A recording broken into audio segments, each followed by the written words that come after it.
Alright, so this is part 4 of my short story series, and part 2, final part of Wednesday holds threats of eternity in its palms, but I won't rest yet.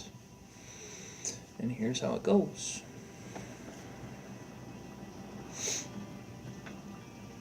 My eyes took their time opening. I was patient. There's not all that much to look forward to when I open my eyes. After opening them, I've grown accustomed to seeing darkness, and I figure the continuous strain of trying to make shapes out of nothing wasn't really worth my time.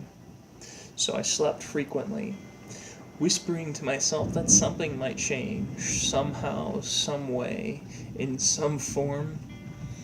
I kept hoping. And when I opened my eyes this time, I got my wish. The world around me spoke a little bit differently. Above me is a city hanging upside down. Strange. And below me is a series of clouds. Things are flip-flopped. Now, how I managed to come out of this concrete jungle above me is strange enough, but I don't really try to pretend that the logic is here. It's already lost. This place is lost. There's no logic. It's a phantasm.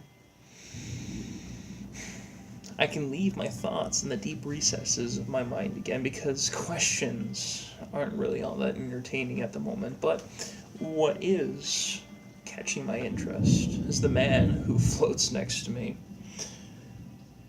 And I noticed this man as if he was almost frozen in time along with me.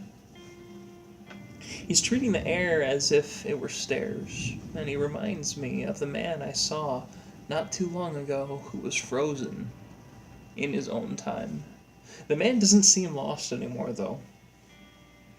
When he gets closer, the smile on his face affirms it. He's the very same man. And he says to me, "What are you doing here? Aren't you supposed to be in the city by now?"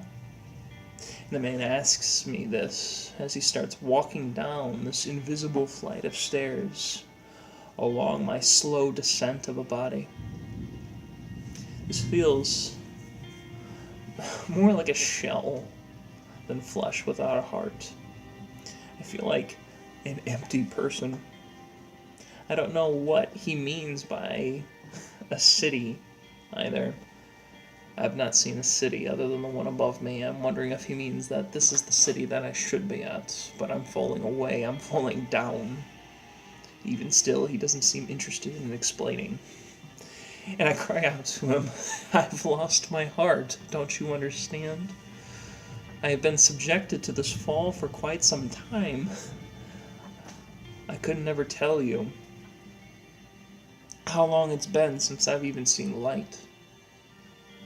Don't you know?" He looks at me with a strange look and says, "You're looking at it now, aren't you? You must have actually wanted to see it again." And this man's words are surprising. For a brief period I knew him. I do recall his words being very abstract. To hear him say something so simple and so blunt, it's awe-striking. And I watch his body stop in midair. He emits a strange but joyous expression and says, "Friend, things are about to even get stranger. And I can't guarantee that these things will be easy, but they will get better." His body begins to fade away with a rushing wind. Hang on to the light that you've seen now, and hide it in your heart. Hide it right here. And don't forget it. Don't let it go. But abolish the obscurity encasing your heart, and never let it stay there. And I cry out again, "But, sir, But sir, I don't have a heart. He cocked his head sideways before vanishing, as if I were the foolish one for saying something as I did. What is he talking about? I check my chest and make sure that the hole is still there, and sure enough, there it is. It's still there. Doubt plagues my mind. What if he's right? What if I'm actually imagining all of this? What if this is a dream? I pinch myself. I rack my brain. I don't think I'm dreaming. And I shake my head and decide to reorientate my purpose for this journey. I vaguely remember a face and maybe a name of someone I was searching for, but I don't think I could ever face them with a heartless vessel like mine. If what that man said is true, then there must be some way to get rid of this hole. Somehow, I may be able to find hope in a hopeless situation. As I mutter these musings in my head,